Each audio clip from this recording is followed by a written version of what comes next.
This video is going to be a commentary about the Ravens' quickly dwindling options for relaunching their defensive staff, which I thought did a spectacular job in 2023, not just Mike McDonald. I don't know this for sure, but I suspect and evaluate such that Denard Wilson was a huge pickup for this team, and him signing with the Titans apparently this evening is a big loss. A great opportunity for him in Tennessee. He's a Maryland guy, PG County guy, played at DeMatha, went to University of Maryland. I thought did a great job with the Eagles DBs. You just have to look at the results in 2021 and 22 compared to this year when he was not there. Looking back, huge mistake by Philadelphia not to promote him from within. And I would say that perhaps the Ravens need to make sure that something similar doesn't happen here. It's been an incredibly tough and difficult week for Ravens fans. It only really seems to get more frustrating and disappointing with each passing day or each passing moment since that loss to the Chiefs, where the team really played extremely poorly for 3 quarters, and in the case of the offense, really for 4. Now Mike McDonald's in Seattle.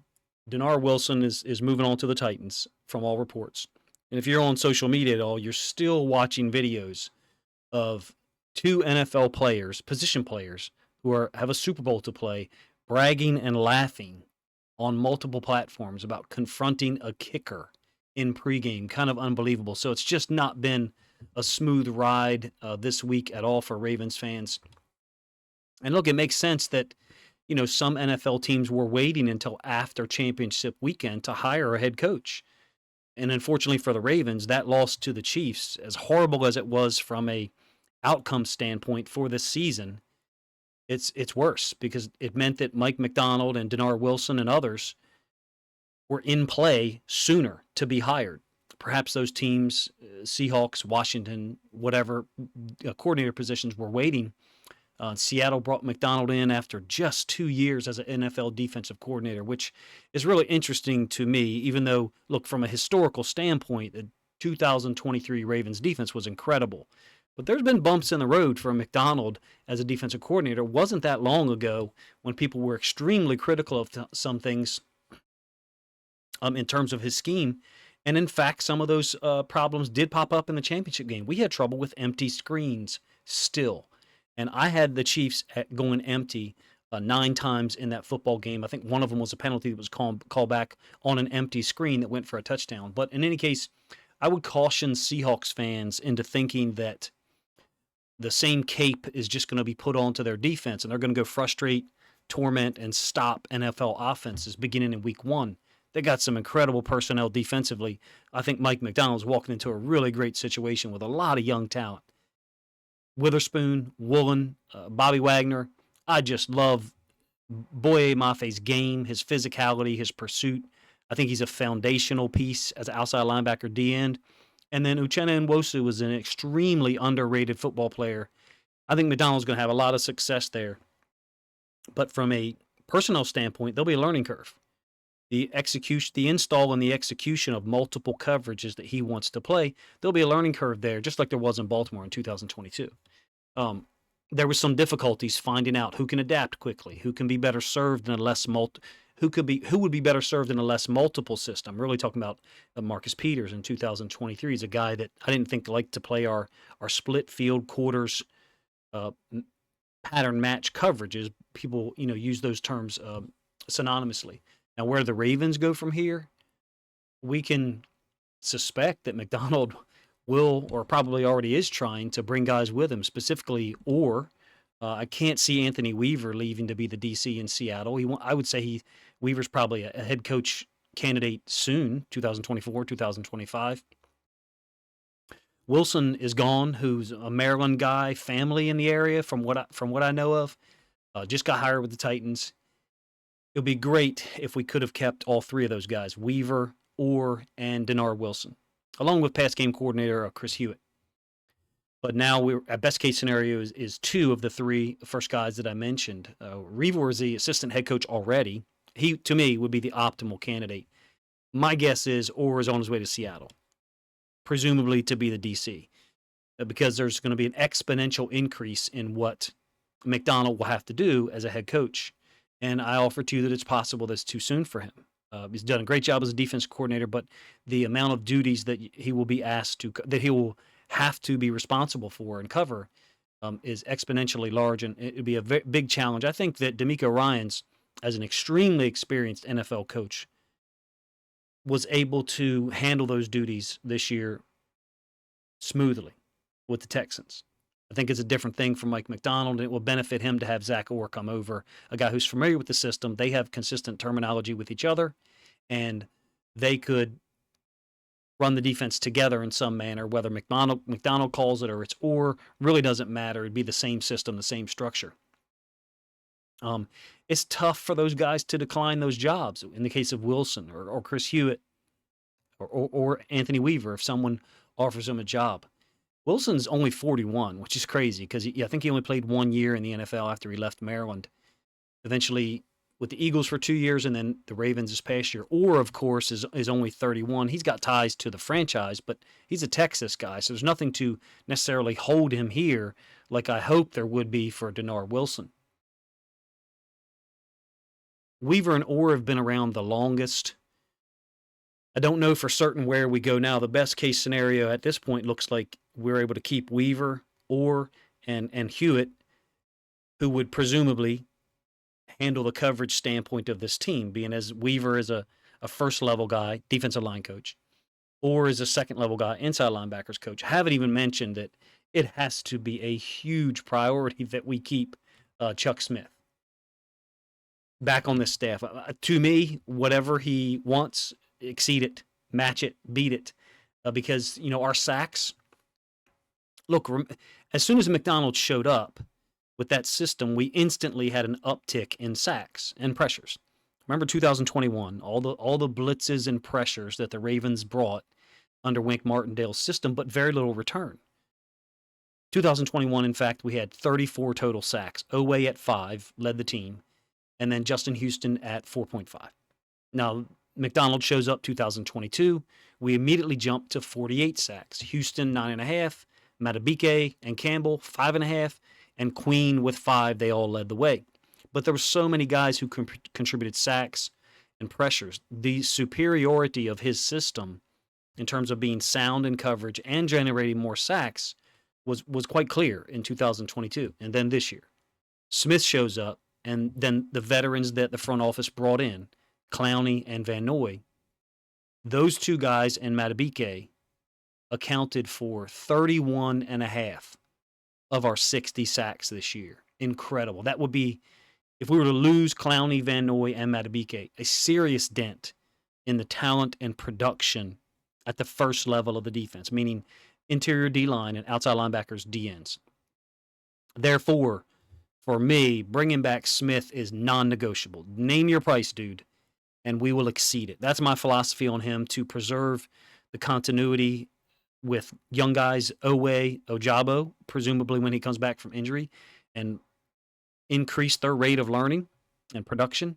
And hopefully we can bring back one or both of Clowney and Van Noy. I think it's probably unrealistic to think we'll bring up both of them. But certainly, I'd like to see Clowney brought back. Van Noy isn't as old as I thought he was. I thought he was 34. He's only 32. I do think the market for Clowney will probably be higher than the market for Van Noy, which is interesting to me because I still don't understand.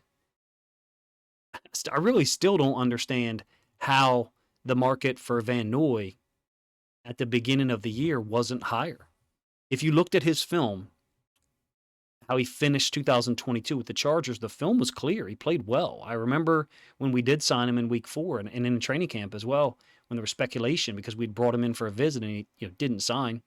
I remember looking at the film and thinking, like, his last 5 games in 2022, he's balling. He had 5 sacks, 3 passes defensed, and a forced fumble. He comes here, he pretty much does the same thing, with a little bit less snaps. If we could bring back only one of those 3, Clowney, Van Noy, or Matabike, clearly it's Matabike. In a perfect world, we bring back 2. I'm sure that the chances of that is very slim. I would think that the Ravens front office, if anyone can figure out a way to bring back 2 of them or 3 of them, and as you see a list of free agents popping up, some of which is on the offensive side, obviously, I would think that if any front office can figure it out, the Ravens would be one of the most efficient at finding a way to retain 2 or 3 of those guys.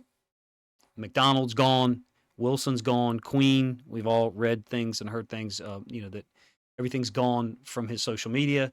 Um, I think the question mark guys. Look, the reality is Mike McDonald doesn't need.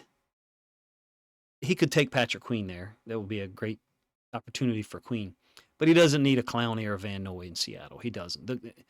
They could both contribute, if you ask me, no matter where they go. But they have Boye Mafe's a star in the making. Uchenna Nwosu balled out for them in 2022, suffered an injury this year, a torn pec, I think.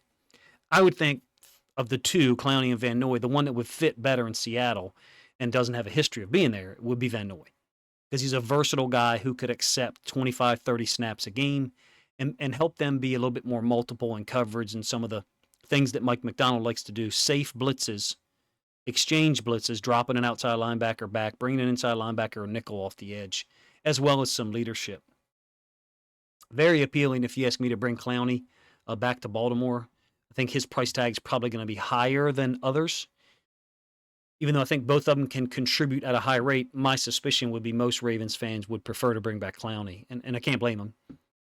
At this point, with the coaching losses and the coaching carousel continuing to turn, every franchise, particularly ones that didn't make the playoffs, they're trying to reassure or energize their fan bases, rightfully so, because there's only 2 teams left, and the rest of the league is trying to find a way to remain relevant for the next 3, 4, or 5 days with their fan bases before the Super Bowl media, totally overwhelms the sports stratosphere.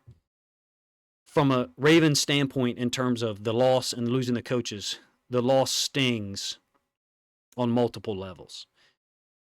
Not only because we played poorly and we lost to a team that, I've gotten some real negative feedback from Chiefs fans. I really, frankly, don't care. The Ravens did not need their best game to beat that Chiefs team, and very nearly were able to have an opportunity to tie or even win the game. But because of how poorly they played and poor decisions by our coaches, some of which was including our defense early in the game, we lost to a team that we think we should have beaten. Because of the timing of the loss, coaches are available sooner to actually be hired away and are now leaving. Or are we talking about now 3 days after the loss? Really unique group, if you ask me, on defense in terms of player ability and coaching talent in 2023 in Baltimore. We've seen some great defenses with the Ravens franchise for a long time. I think this was one of them. I really do. Where it ranks, I really don't care. But at this point, the staff and then the personnel have got to be relaunched. Some people hopefully retained. First, presumably with Harbaugh naming a defensive coordinator, looks like Weaver or Orr. And then the front office figuring out how to keep as many of those veteran players as possible without breaking the bank, because our salary cap is going to be start to be hamstrung a lot with the Lamar contract. I hope at this point to have a large-scale film study out on the Ravens offense soon about 2, perhaps 3 of the issues that plagued us during the season. I would say it's going to take me another 4 or 5 days to produce it, maybe sooner. Hopefully by that point, Ravens fans will be able to consume content, because I understand it's, the home loss is difficult. The coaches leaving each day is also difficult. The free agent losses that we're staring in the face. And then especially every day on social media, as I alluded to earlier, 2 low-character people I mentioned earlier. You're seeing videos pop up of them every day talking about stupid shit. But the business of building the Ravens 2024 team, in spite of all those things that we're thinking about, that business has already begun. In this case, unfortunately, that includes other teams trying to rebuild their rosters, rebuild their coaching staff, and some pretty talented coaches on our behalf moving on to higher levels of responsibility. It was tough for me to pop on Twitter and see Mike McDonald, and I guess it was his wife and maybe their son, leading them, walking into the Seahawks building. Good for Seattle, good for the Seahawks. McDonald's going to bring a great brand of defense there and a great system that I think a lot of people are still, myself included, are still trying to understand all of it.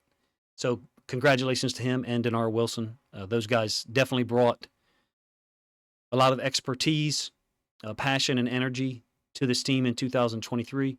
We hope to be able to retain as much of it and maybe let other people add a new flavor too that hopefully can match what was accomplished here in 2023 on the defensive side of the ball. Man, I appreciate you guys' time. If you checked out the video, it's a commentary style video. I think what I'll do coming up in the next couple of days is look at Mike McDonald's defense and produce something that's Seahawks oriented so Seahawks fans can see what he offers, what his scheme looks like, and the various coverages and fronts and blitzes that he uses.